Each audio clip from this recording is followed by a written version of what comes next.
es vital que como docentes manejemos la empatía. Profesor, que no tengo esta manera cómo entrar a la liga, o no tengo...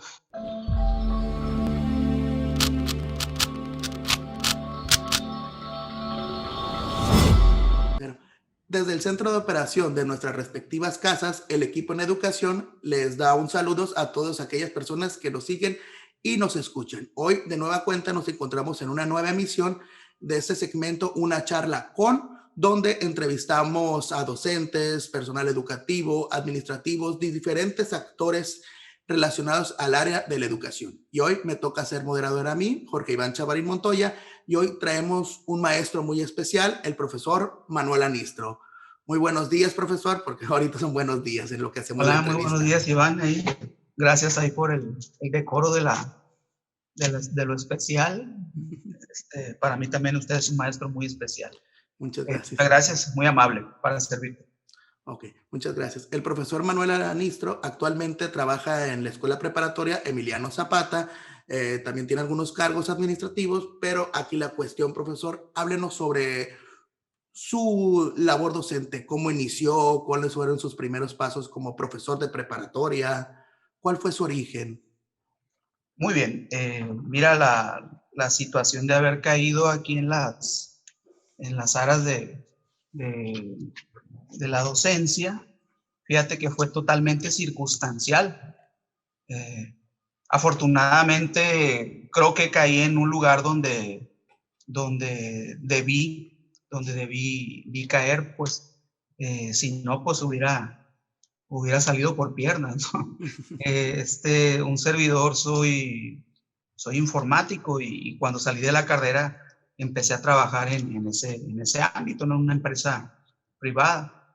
Yo tenía una novia en ese tiempo, pues estaba soltero, y esta chica, en ese momento ella estudiaba la profesional, y resulta que su profesor, un profesor de ella, de la carrera, le comentó que en la preparatoria, precisamente en la preparatoria de Emiliano Zapata, porque el señor trabajaba aquí, ocupaban profesores de cómputo, porque estaba por entrar al mapa curricular el área de informática, y no tenían en aquel tiempo profesores con ese perfil.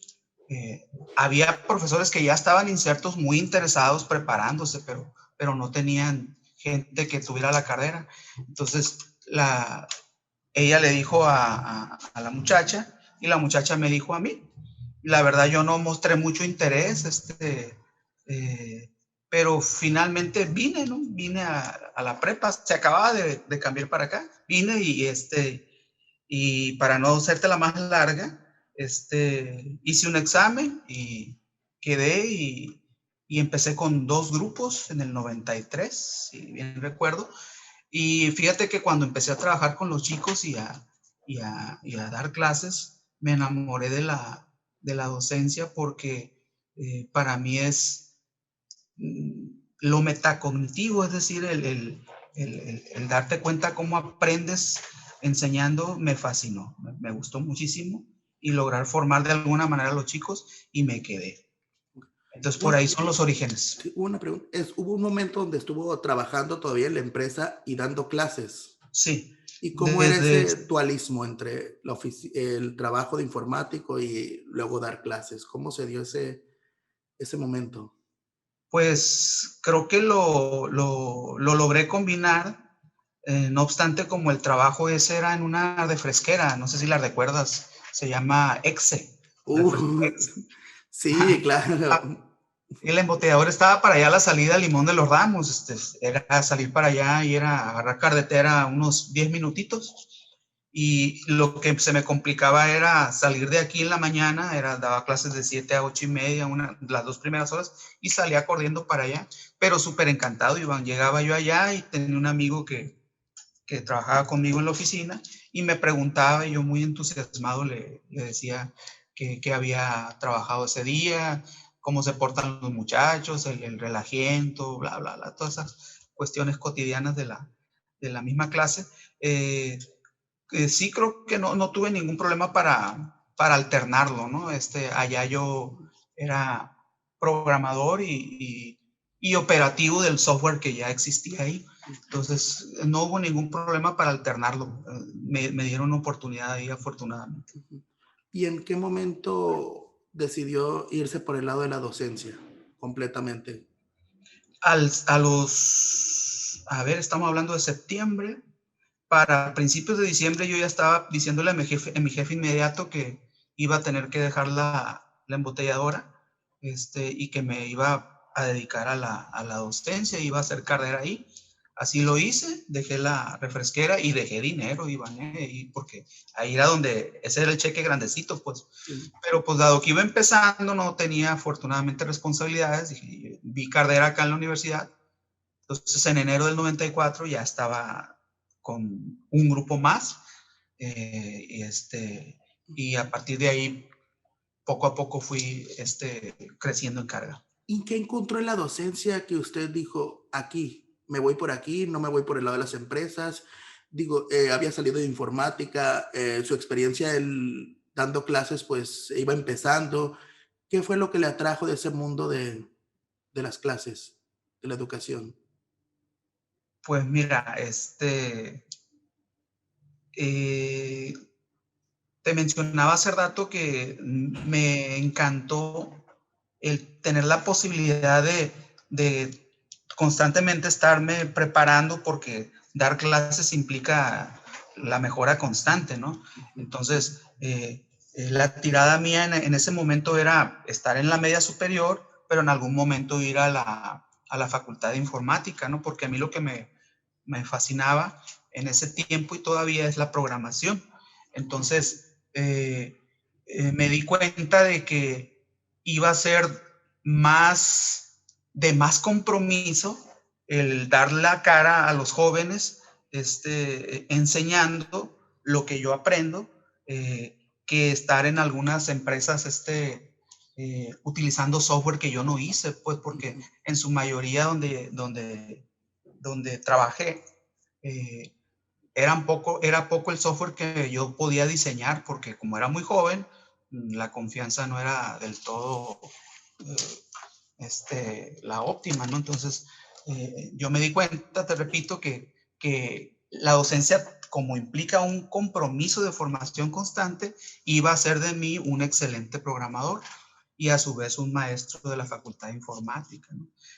No se logró eso, te digo, no se logró porque ya voy de bajada en cuanto se avecina la jubilación. Entonces, no obstante, estoy muy satisfecho por el trabajo hecho aquí en la Academia de Computación de la escuela. Sí. ¿Recuerda sus primeros grupos o su primer grupo? Hey, cómo no olvidarlos. Cuéntenos esa Le, experiencia de cuando entró le, por primera vez. le daba clases al grupo 3 y al grupo 6. En aquel tiempo era tercero nomás el que llevaba computación y no era obligatoria. Sin embargo, Iván, no le decíamos eso a los chicos, porque si al chico le dices, esto no es obligatorio, pues me quedo ahí con uno o Sí, con dos, ¿no? o con Entonces, ninguno. sí, posiblemente. No, no, Entonces, ahí teníamos que hacer una doble labor de motivación. Entonces, cosas peculiares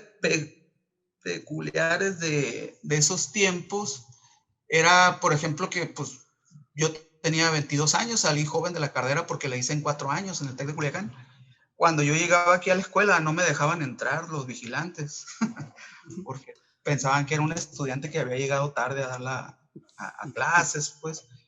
Seguido, como un mes, tuvo que ir el director por mí al cancel. Entonces, otras cuestiones, cuando yo entraba al salón, los chicos, la primera clase, pues ni me veían, pues, y seguían en lo suyo, pues.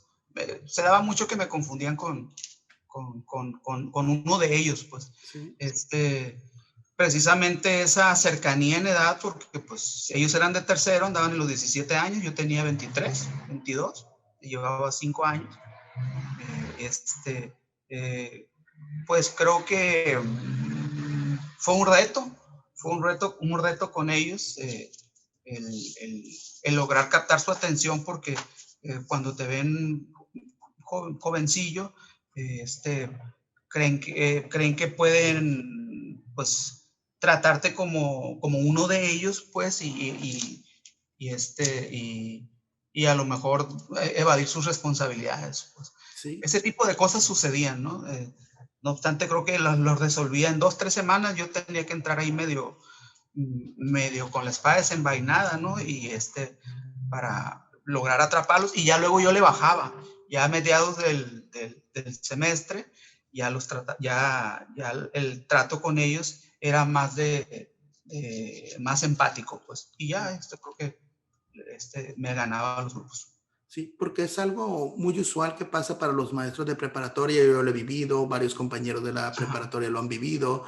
Empiezas a trabajar, digamos, 23, 24 años, mm, no eres muy mayor que los muchachos, 5 o ajá, 6 años, entonces hay una brecha generacional que tiende a confundirse y es como un reto muy fuerte, un así es. reto lograr cruzar eso. Yo me acuerdo que en la nocturna tenía alumnos que eran mayores que yo y Me tocó eso también. sí, Hay trabajaste también en montones la a nocturna. monjitas y eso, a monjitas, a mucha gente ya instalada en el aparato productivo, ¿no? Que había de todo ahí, plebes que no querían en las escuelas. O sea, era una radicalidad de estudiantes en el nocturno. Qué bueno que trabajaste ahí también, ¿no? Sí, pero fíjate que es el turno que más he disfrutado, como que el nocturno era de, Nocturno. sí, Sí. era en la noche, pero y ya los muchachos como que ya sabían que tenían que pasar y no sé, era un ambiente muy relax. Y hablando de pues el trabajo, ¿cómo ha sido trabajar con los muchachos? ¿Cómo has visto, cómo has sentido el trabajar con jóvenes de preparatoria? Que es muy difícil trabajar con, muy diferente a trabajar con primaria y secundaria. ¿Cómo es el trato que se le tiene que dar a los alumnos de preparatoria? Creo que es una etapa de formación vital para los chicos, porque es en esta en la que el muchacho tiene su punto de partida, perdón, para su proyecto de vida. Entonces, afortunada o desafortunadamente, en la media superior es cuando los chicos se quedan con un proyecto, mm, este, con un proyecto adecuado de vida para seguirlo, o bien desertan o abandonan, ¿no? Me han comentado por ahí que no es muy apropiada la palabra desertar, más bien abandonan. Entonces, eso, pues, desde la UNESCO hay estudios a principios del- de este nuevo siglo XXI, en donde detectan ese problema a nivel mundial, y hay reformas educativas en todo el mapa. Y Latinoamérica, pues, no fue la excepción, porque ahí es donde más contundente era el problema del abandono escolar. Entonces, ya ves que en el 2008 es cuando la universidad se suma al movimiento de la reforma integral de la educación media superior, la famosa RDIEMS. Sí. Entonces, que entramos en esta dinámica de que todo tiene que certificarse, antes procesos de acreditación, incluidos no nada más las cuestiones administrativas o de infraestructura, sino los docentes, pues. Entonces, los docentes, si recordarás, Iván, iba a utilizar la palabra sometidos, ¿no? Pero estuvimos más bien implícitos Implícito. en cursos de formación docente, ¿no? Porque pues teníamos que cambiar también la estrategia educativa, ¿no? Que es la que manejamos todavía, ¿verdad? Sí. El modelo educativo constructivista por competencias, ¿no? Entonces, aquí creo que, volviendo más concretamente a tu pregunta, creo que tiene mucho, mucho que ver, que el profesor se quite la vestimenta de limitarse a simplemente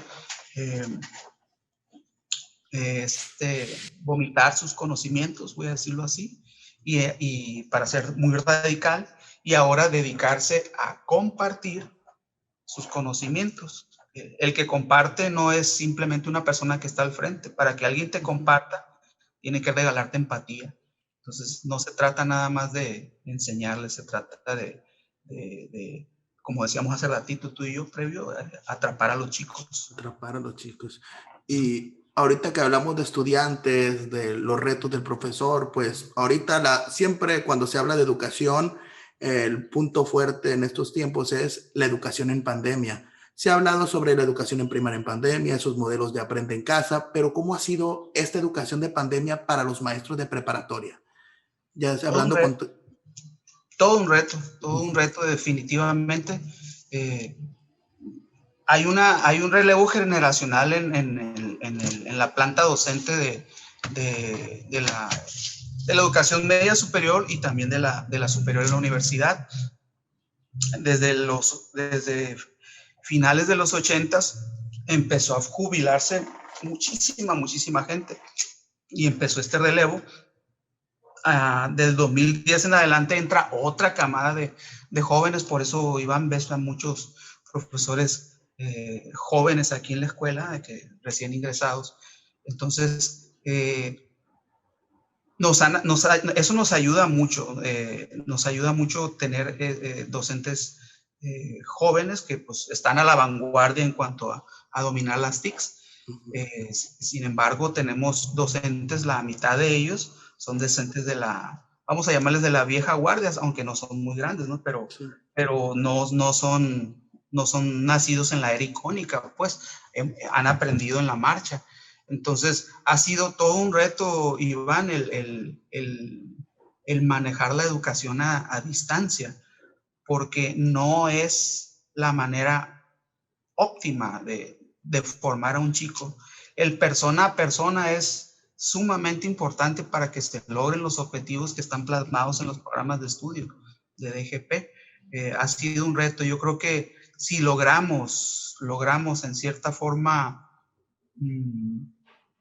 que los chicos dominen los contenidos, voy a hacer un tanto cuantificable, a un 70 o un 80% de lo que lo hacíamos de manera presencial, va a ser todo un éxito, ¿no?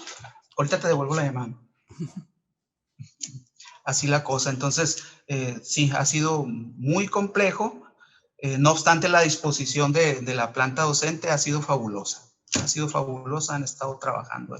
Ahí en el monitoreo un servidor me doy cuenta. Sí.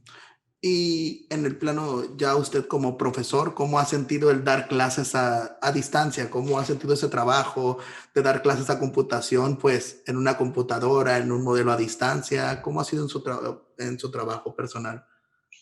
Pues tenemos la ventaja de que, sí. pues, la materia es precisamente esa, ¿no? Sí, y es que me daba la curiosidad cómo dan clases las profesoras de computación en épocas de pandemia que es en la computadora. Es interesante. Así es, pues ahí que sí no me perdonan a mí los chicos en el buen sentido de la palabra, que de repente tenga mis fallos ahí al usar el Meet o el Zoom, sí.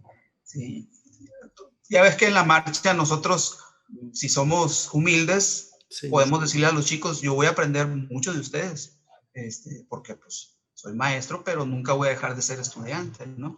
Entonces, no obstante, también tengo que cuidar esa parte cuando estoy con ellos porque soy maestro de computación, ¿no? Sí. Entonces, ha sido muy interesante, amigo, el trabajar con los chicos en esta modalidad.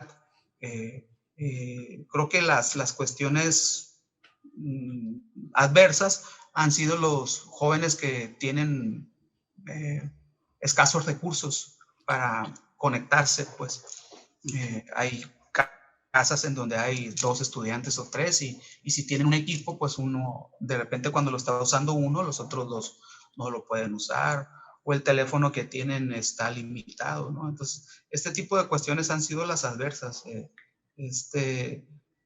No obstante, creo que la disposición de los chicos en el grupo que trabajo, no sé si lo trabajes tú también, es el 2, ¿no trabajas en segundo, no vas en primero? No, estoy trabajando primeros. Ok. Es el 225, es el 225, entonces ahí van, se han estado sumando los chicos a las clases. La última vez tuve un 92%. La primera vez tuve un 60%, entonces creo que ahí va. Es una emulación, lo virtual, es una emulación de la realidad. Eso es lo mismo que sucede acá. También se va al plano virtual. ¿No? Y en todos los niveles. Y entra Sí. el juego, la materia de la empatía. La empatía se vuelve muy importante a los docentes. Ahorita que mencionaba lo de los alumnos de bajos recursos, que a veces tardan en entregar la tarea. ¿Qué tan importante es la empatía o qué tan importante debe ser la empatía para los profesores de preparatoria en estos momentos? Sumamente, amigo. Vital, diría yo. Un chico que no recibe empatía, pues recibe lo contrario, recibe apatía de nuestra parte. Entonces, si un chico que carece de recursos, seguramente le acompaña un sesgo de baja autoestima a esa cuestión. Entonces, imagínate esa fusión de baja autoestima, esa actitud esa percepción de él de apatía de parte del profesor, aunque no tenga ningún dolo el profesor, porque tal vez tiene a 45 estudiantes en ese grupo y otros 45 en otro, y si lo multiplicamos por 10, entonces no hay dolo pues en el profesor, no obstante, de repente eso percibe el chico. Entonces, efectivamente, como tú lo acabas de decir, la empatía es súper, súper vital para lograr que el chico tenga disposición sobre todo de aprender, no tanto de hacer la tarea, de toda la vida cumplir y darnos un trabajo perfecto, sino de tener la disposición de aprender. Entonces, creo que es vital que como docentes manejemos la empatía. Profesor, que no tengo esta manera cómo entrar a la liga, o no tengo, a ver, hazla en el cuaderno y mándamela. Yo así le he hecho a veces, y vale, no te preocupes, no la puedes mandar así o algo, hazlo en el cuaderno y le tomas una foto y me lo mandas, Lupita, y ya. Entonces, ahí ya después que lo hacen los chicos, te lo agradecen. Y el muchacho que estaba a lo mejor haciendo trampita, ya dice, no, ahorita se lo hago, y ya te lo mando. Pero eso es lo que me ha funcionado mucho y yo creo que se lo he copiado a otros maestros y creo que la empatía, te repito, es vital. Es vital, sobre todo para la disposición de aprender, no tanto de cumplir, de aprender. Ahorita mencionó algo muy, muy, muy importante que me gustó mucho. No, lo importante no es que el alumno haga la tarea, no que haga no el trabajo, sino que busque o tenga esa curiosidad por aprender. Exacto. ¿Cómo se logra eso? ¿Usted cómo busca lograrlo? ¿Qué significa eso? Pues es súper importante que el profesor que está adentro es genuino de que lo que está haciendo es algo que le apasiona. Si yo no tengo la capacidad para motivar a mi estudiante, es porque seguramente los contenidos que estoy enseñando, nada más los estoy transmitiendo, no los estoy compartiendo. Y los chicos son muy sensibles en ese sentido, son muy perceptibles. Creo que es súper, súper importante que el profesor tenga como recurso el estar enamorado de sus contenidos para lograr que los chicos se interesen un poco. No estoy diciendo que con eso voy a lograr que más del 80% del 100% se enamoren igual que yo de los contenidos, pero mínimamente voy a lograr que si no la mayoría iban, vamos haciéndole caso al viejo loco que nos habla tan entusiasmadamente de este tema, a ver si es cierto lo que dice, ¿no? Entonces, y logramos que los chicos los movilicemos, ¿no? Entonces, creo que ese es el punto de partida, ¿no? Y eso tiene mucho que ver con la vocación del docente, ¿verdad? Claro que sí. Si el alumno ve entusiasmado al maestro, poco a poco se va a ir entusiasmando el alumno. Bueno, Así. profesor, llega la pregunta final. Ajá. Y pues la cuestión la última interrogante es, en todos esos años que ha estado dando clases, impartiendo, trabajando con jóvenes, ¿en qué le ha servido o cómo cree que lo ha transformado convertirse en profesor en su carácter personal, en su cuestión como persona? Oh, pregunta muy, muy comprometida. Sí, ¿verdad? Sí. Todos tenemos la oportunidad de vivir la vida loca, Iván, Sí, más en este Ujú. en esta cuestión de que un servidor he alternado la, la labor de la docencia y he alternado, ya tengo como 7, 8 años que dejé la música, pero pues la música eh, en la música está mucho también el ámbito de esta cuestión que te decía, de la vida loca, del relajo, de la diversión. Sí. Sucede algo que cuando tienes el compromiso de formar jóvenes, al igual que cuando, por ejemplo, eres soltero y andas haciendo tu relajo, pero te casas y tienes una familia, tienes hijos, ya ya piensas tú, pues, esto que estoy haciendo no es correcto porque si mi hijo me ve o mi hija me ve, pues le estoy dando muy mal ejemplo, ¿no? Hago una analogía de esa situación en la familia acá con los chicos. En cuanto entras a un salón de clases y empiezas a asumir el compromiso de formar estudiantes, pues también dices, pues yo no puedo andar no puedo negarme a mí mismo y ser incoherente y andar de borracho, o andar en las drogas, o andar en cuestiones ilícitas, porque pues sería incoherente, estaría violando mis propios principios. Entonces, desde el momento en que, en que te das cuenta que de alguna manera, Iván, a varios chicos los tocas y muchas veces no son con los contenidos, sino con una simple frase que digas.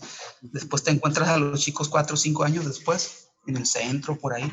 Profe, aquello que me dijo aquella vez, sabe que me sirvió muchísimo por esto y esto y esto. Y aplicaba, dices tú, pues ha valido la pena entonces el, el, este, el dar el plus con los chicos y el uno hacer un compromiso de llevar una vida lo más digna posible, ¿no? Porque pues no estoy presumiendo de perfección, ni mucho menos, ¿no? No obstante, decide un compromiso de hacemos una labor que tiene que ver con la formación de los chicos y pues tenemos que ser ejemplo de esa misma ideología. Que desde el momento en que los chicos se vuelven tus alumnos, creas un vínculo muy raro porque sufres si les pasas algo, te sientes muy orgulloso, como decías ahorita, cuando lo ves en el futuro, le dicen, profe, estoy Ajá, trabajando en esto, estoy ajá, construyendo en eso. Creo que es lo más satisfactorio de ser docente. así es. Y un comentario final que le quiera decir a pues, los docentes que nos estén escuchando, ya sean primaria, secundaria, universidad, doctorado. Pues apasionate mucho con los contenidos que enseñas. Si no a primera vista lo que vas a enseñar no encuentras ese amor por compartirlo, indaga más y vas a encontrar algo que vale la pena compartir a tus chicos. Vas a cumplir con esa primicia, vas a ir a ponerte enfrente de ellos y vas a lograr entusiasmarlos con tu entusiasmo. Eh, Eso es lo que yo sugeriría. Es una, una formación genuina. Sí, no más de transmitir. Hay una diferencia abismal entre transmitir y compartir. Entonces yo invito a todos mis compañeros a compartir con sus chicos y se va a ganar muchísimas satisfacciones consigo mismo. Okay. Muchísimas gracias, profesor, y muchas gracias por aceptar la invitación de acompañarnos. Y así como el profesor Anistro menciona que ser maestro es una formación constante, yo pienso que la formación constante es siempre estar buscándonos siempre lo mejor en nosotros mismos, y eso es siempre analizándonos, cuestionándonos, no buscar perfección, sino buscar una mejora continua. Por eso invito a las personas que nos escuchan a comentar, a participar, a alzar la voz, a comentar sobre nuestra labor docente, porque hablando y alzando la voz es la forma en la que mejoramos, cuestionándonos y aprendiendo. Muchísimas gracias y gracias por escuchar.